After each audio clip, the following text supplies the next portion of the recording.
What's happening, everyone? JayShockblast here, and check it out. As you can see, we have the brand new roadmap for Marvel's Avengers. This will take us through the end of the year, and right there, smack dab in the sort of middle, is what everybody has been speculating and waiting for.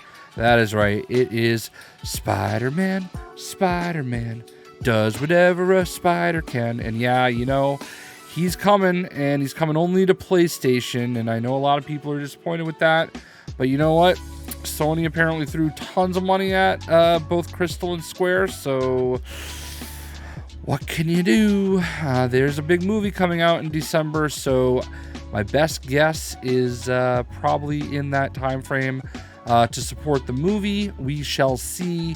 I have a feeling we'll see more of it with Sony's big event they have coming up on Thursday. So as it stands, you know, we did not talk much about Spider-Man. I got to do a Zoom call with some of the devs and a couple other creators, and it was very informative. I think that if you look at this, it is a bit of a word salad.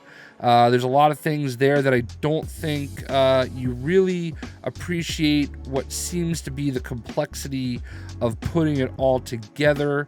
But the question becomes, is that complexity even good enough?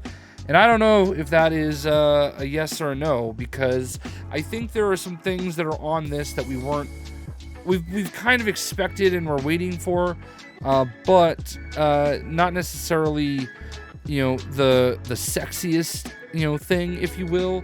It's definitely something that it's kind of like behind the scenes type stuff, you know. You don't really want to see how the meal is cooked. You just want a awesome meal in front of you that also, you know, looks good on Instagram, right? So, you know, when we see things like reworked systems, it doesn't necessarily stand out as much as, say, patrols, which is missing, you know. But you know, it is what it is. So let's just talk about what we do see. All right, confront Klaw in our first raid. That should really stand out almost as much as Spider-Man, right? A raid, you know, what is a raid? I don't know what a raid is. I know what an OLT is, and I would imagine a raid is something different. I did take notes during this meeting, so these are the notes that I wrote about the raid. Different from story, different from OLT. Raid is higher power. You will probably need to get new gear for it. Normal version and elite version can only go from 160 to 175 in elite version for gear. So as you can also see, there is a power level cap increase. It is going from 150 to 175. And in the elite version of the Klaw Raid, you will have to be power 160 to 175 in order to even attempt it. So obviously it's going to be a little bit more complicated. I hope that we're able to, you know, link up and do things like that very easily for this. I really hope we can get like a join in session kind of situation if anybody happens to drop out, because if you've ever done a raid before, you know, like I know I've done Destiny raids and they can take hours, and if something goes wrong, you want to be able to make sure that your time isn't wasted. So that is my only concern with a raid, but it sounds like it's going to be interesting. It's obviously going to involve Klaw, and it's not just a regurgitation of the story from what we were told. It sounds like it's something completely new and different. Maybe not completely, but you get the point. So obviously, you know, the power level increase is going to have a lot of questions. You know, there's also reworks for the resources and the way that we actually upgrade gear. So here's what I can tell you. The higher level gear will still be able to be upgraded by feeding it into a new upgrade system. They wanted to streamline the economy. All of the resources have one purpose. Fragments will be the new currency for upgrades. Moving forward, it will only use upgrade modules and fragments to upgrade gear. polychorons will still be used for major artifacts though, and all of the resources that you've been building up will be translated into fragments somehow. So you're not going to lose the resources you already have. Those will just transfer over to fragments. We didn't get too much more in depth into what all of that means for us, but it seems as though it'll just be less confusing. And to be honest with you, I love the fact that I'm not going to have to worry about whether I need the yellow thing or the green thing or the purple thing or the other thing and that thing. Like, let's be real. That was just a little too complicated and confusing. Now, just, upgrade modules and the fragments and you're good, right? I think that's definitely a positive, step without actually seeing it. And, all the exotics and stuff that you're pulling right now, they will still have use. You will be able to upgrade them, I would imagine up to at least 160.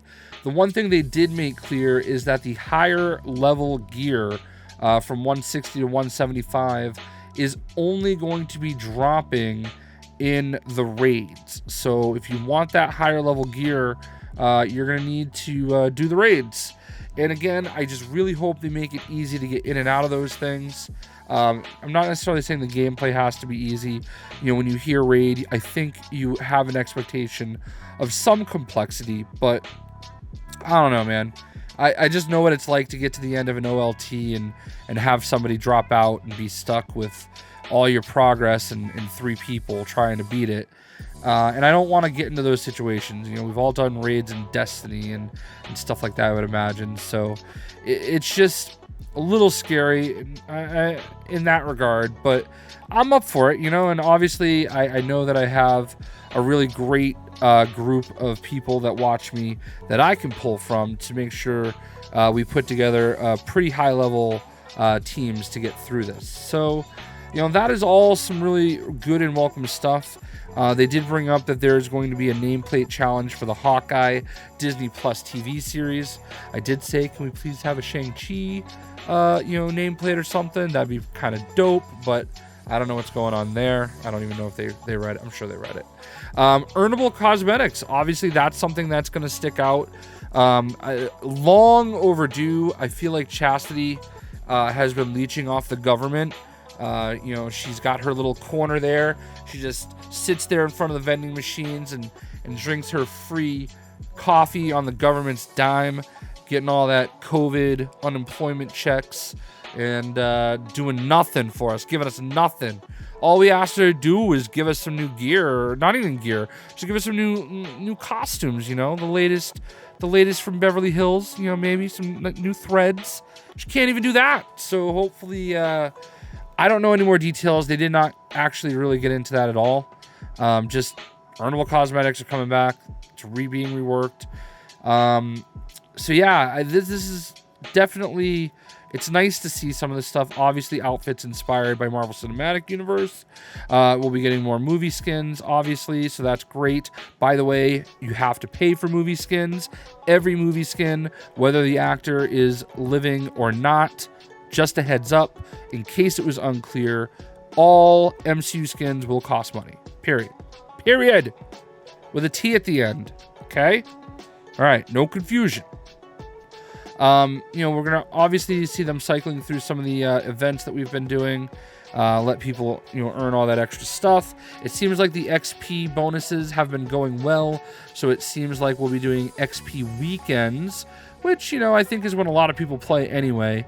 And the last thing that I want to talk about is there's going to be a new enemy type called Echoes, and this is what I wrote down. Okay, new enemy types Echoes, mix of robots, humans, and quotation something else. All right, I don't know what that something else is, but it sounds like they are going to play a little bit different, and it almost sounds like they're going to be. I don't want to say zombies, but like have some kind of an effect like that. So we'll see what happens there. And the last thing I want to talk about is obviously with only one more hero potentially coming the rest of this year being Spider-Man only on PlayStation. The question was asked you know, what about everybody else? Okay, so you're telling me that Spider-Man's going to come out on PlayStation, and you know, people playing on the other platforms like Xbox, PC, Stadia. Nobody plays on Stadia. I've never heard of anybody playing on Stadia. But anyway, this is what I wrote down, and I put it in quotes. This is verbatim. I don't want to be specific, but the other platforms will not be dry when Spider-Man comes out. Okay? That is as vague as it gets. You cannot get more vague than that. I don't know what that means. I think that was Phil that said that. It was either Phil or Mike. One of the two of them. I might be making up Mike. Could be a Joe. I did not write down who said that, so shame on me. But that is verbatim what was said in response to that. And I don't know what to make of that, you know? Like, I really strongly feel like Spider-Man as a PlayStation exclusive is a real big mistake. They better be ready to go literally the next month with another new character if they're not launching somebody with Spider-Man, because to make the other platforms go that long from Wakanda to whenever the next hero comes is really going to hurt the game a lot. And I want to make that clear. That is a very bad look. So I even just throw War Machine at us as a reskinned Iron Man, and like, honestly, like, it's better than nothing, you know? And it's a character that you can have make sense. I've been working on doing a video for ways that we can make Marvel's Avengers better in year 2. I've recorded a few ways. I've written countless, you know, scripts, and I'm gonna get that out there soon. I kind of stole a little bit of the thunder by talking about this. I'm a little disappointed looking at this roadmap. I think I think I expected more. I did not expect for them to just drop patrol zones, and I feel like cloning labs is a myth. I don't understand why we're doing that. I don't know why there isn't something specific for a Crossbones villain sector. A lot of stuff is frustrating me and doesn't make sense about this, but there's a lot of stuff that isn't as sexy, like reworking the gear system, you know, reworking the resources, you know, earnable cosmetics. There's stuff like that isn't necessarily, you know, the best part of the meal, but it is still part of making the meal the best. So I don't know what goes into doing those things behind the scenes. Again, you know, it could be super complex, but I just hope that, I feel like we kind of keep waiting, you know, for the next thing, and for them to kind of pick up the pace a little bit and get things going. So I just hope that, you know, the patience that we've given is going to be worth it in the end, because these are all positive, you know, things to happen for the game. But I don't know, man. I'm not as excited about Spider-Man as a lot of people. I don't mean to be a Debbie Downer on that. I just really kind of feel like somebody else would have been better in that slot. But, you know, I understand that Sony threw him buckets of money, and it's kind of hard to say no to that. And Spider-Man is Marvel's most popular character, and I know there are a lot of people that are super excited for Spider-Man, and, you know, for better or worse, that's where we're going to be at, and this is exactly why I play the game on PlayStation as well as Xbox. So I would love to know what you guys think about all of this. I know it's a lot to kind of take in.